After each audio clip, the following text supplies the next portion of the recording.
Meus irmãos e minhas irmãs, sejam muito bem-vindos a mais um programa de histórias para pensar e rezar. Ou não fosse este um tempo propício para pensar e para rezar, ou seja, para a meditação, para o estudo, para a oração. Sim, estamos na Quaresma e a Quaresma é um tempo propício para a conversão. Bom, além do mais, esta semana a Igreja recorda São Vicente Ferrer. São Vicente Ferrer, o nome diz-lhe alguma coisa. Há outros Vicentes, São Vicente de Paulo, este é o outro, São Vicente Ferrer. Quando vir a imagem de um santo religioso com asas e estranhar como é que um santo aparece de asas, porque não se trata propriamente de um anjo, pois esse é São Vicente Ferrer, ele trajado dominicano com asas, porque ele é chamado doutor seráfico, ou seja, como um serafim, e de fato tal era a sabedoria dele, que a Igreja o venera hoje como um doutor e pela sua sabedoria, mas uma sabedoria que não se fica meramente por algo especulativo, que fique pelo pensamento, mas uma sabedoria que soube transmitir a fé aos homens. E São Vicente Ferrer foi um grande pregador. Bom, quando eu digo um grande pregador, claro que já imaginam aqueles homens que vão de aldeia em aldeia a pregar, ou que juntavam multidões na igreja quando iam fazer as suas pregações. Mas na verdade a pregação dele era uma pregação de conversão, de penitência. Não sei se uma penitência que ele mesmo queria viver, porque eram tempos conturbados na Igreja, tempos em que chegou a haver 3 papas. E vai estranhar, 3 papas, padre, isso é possível? Bom, na verdade tínhamos um papa e 2 antipapas. Não era sequer um papa emérito, como nós temos agora, atenção. Mas eram, na verdade, 2 antipapas. Era um momento de cisma na Igreja. Não se aceitava o facto do Papa estar na sede de Avignon, depois vem um outro Papa e depois os 2 entraram em litígio e disseram-se então caem os 2 Papas e nós vamos eleger um terceiro, mas depois elegeram o terceiro, nenhum dos outros 2 abdicou e foi um período da história da Igreja que estávamos com 3 Papas. Bom, e São Vicente Ferrer, digamos, no seu bom espírito, começou a apoiar um deles, que não era o verdadeiro Papa, mas era um antipapa. Era chamado Pedro Luna. A situação na Igreja estava de tal forma que chegavam a dizer esse Pedro Luna, mas tu, Papa, só se for da Lua, já que o nome dele era Pedro Luna, porque aqui na Terra já temos 2. Imaginem a confusão que andava pela Igreja. Bom, e São Vicente Ferrer defendeu aquele que era um antipapa e não deixava de ser santo, porque, digamos, para ele, na fé dele, ele acreditava de que aquele seria provavelmente o Papa legítimo. E não era. Bom, São Vicente Ferrer terminou os seus dias a caminhar, a pregar e a pregar a conversão. E os temas dele até eram, por vezes, algo como que apocalípticos. Lembrava aos povos o dia do juízo, de fato está na Escritura, não sabemos nem o dia nem a hora. E a partir então do dia do juízo, ele levava as pessoas à conversão, ao arrependimento. Era um género de pregação que se utilizou durante certo tempo na Igreja. Na verdade, hoje em dia não podemos cair também noutro extremo, num extremo quase materialista, de que isto vai durar para sempre. Bom, nada dura para sempre, este mundo também não dura para sempre.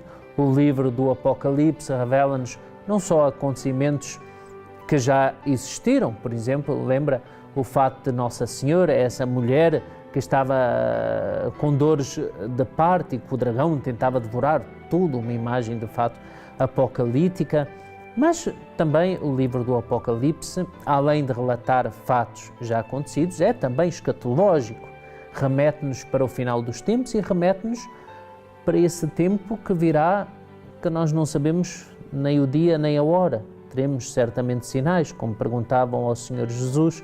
Ele falava onde estão reunidos os abutres, aí está o cadáver. Bom, queria fazer com isto, dar-nos uma imagem de que certamente haverão sinais, mas ninguém pode dizer é agora, é amanhã, não sabemos nem o dia nem a hora, convém, isso é certo, estarmos preparados.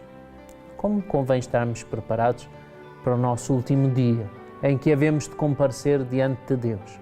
Ora, era baseado nessa pregação que então o nosso São Vicente Ferrer convidava os povos à conversão.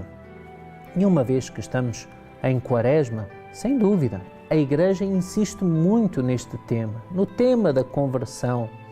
E nós até ao longo destes últimos programas temos trabalhado aquilo que devem ser as nossas renúncias, a nossa penitência, a nossa abstinência, e até vimos aqui que, sem dúvida, o que nos devemos abster principalmente é do pecado.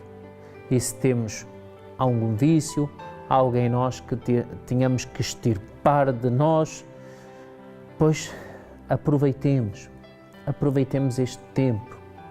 Não se trata somente da sua parte, mas algo mais.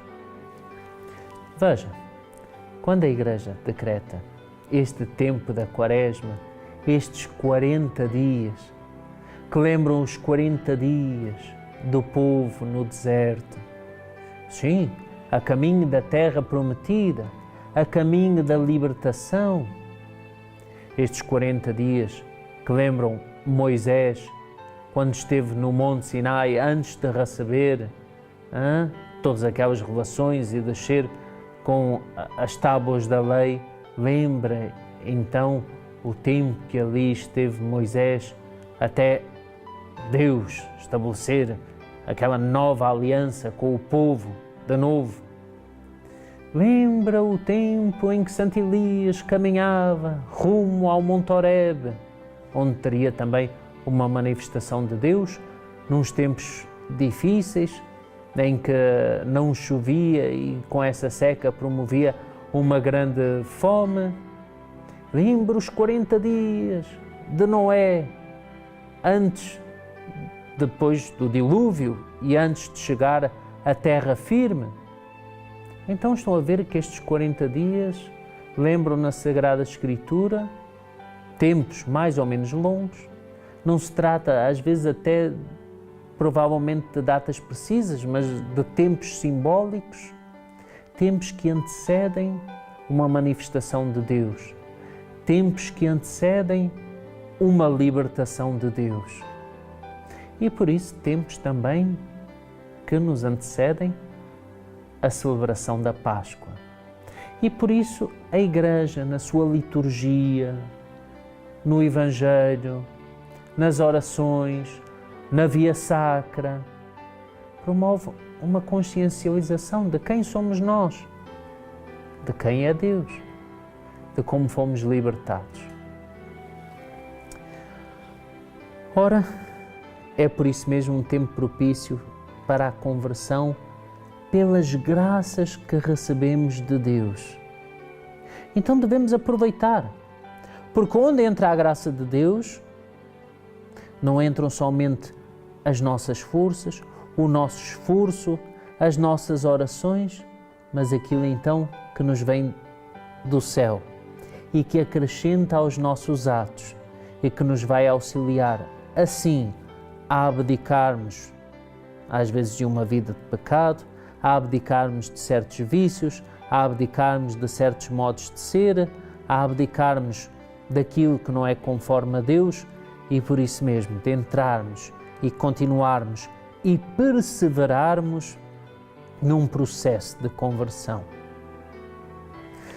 Meus irmãos e minhas irmãs, mas isto sem oração não vai, sem muita oração não vai. Devemos pedir exatamente essa graça, porque, ó Senhor, sem graça é só desgraça, e a desgraça na nossa vida também. Passamos por isso a graça de Deus. É essa criatura criada na vida incriada de Deus, e essa é a definição da graça. Uma gota de graça vale mais do que todo o universo junto, dizia São Tomás de Aquino. Passamos por isso mesmo, as graças de Deus, sem as quais, ó desgraça, quem somos nós? Meu Senhor e meu Deus, vede como eu dependo da Tua graça.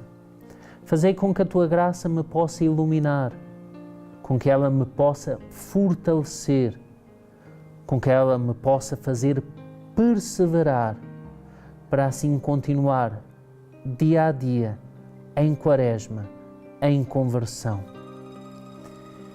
Que estes 40 dias de Quaresma me sejam proveitosos, Senhor, para eu poder chegar à Páscoa renovado, para eu também poder ressuscitar com Cristo para uma vida nova, uma vida de maior compromisso, uma vida de maior piedade, uma vida de maior oração, uma vida verdadeiramente cristã. Senhor meu Deus, como São Vicente Ferrer, que notou que algo na sua vida não estava bem, reconheceu, mas não desanimou, nem resolveu fazer uma penitência longínqua, mas resolveu pregar aos irmãos e pregar a conversão, que eu também possa ser, com os meus exemplos, com a minha oração e com as minhas palavras, um apóstolo da Tua conversão, um apóstolo da Tua Páscoa. Meus irmãos e minhas irmãs, ainda não em Páscoa, mas a caminho da Páscoa e em Quaresma, ainda na Quaresma, vos aguardo para o nosso próximo programa. Não perca, cá estaremos, se Deus quiser.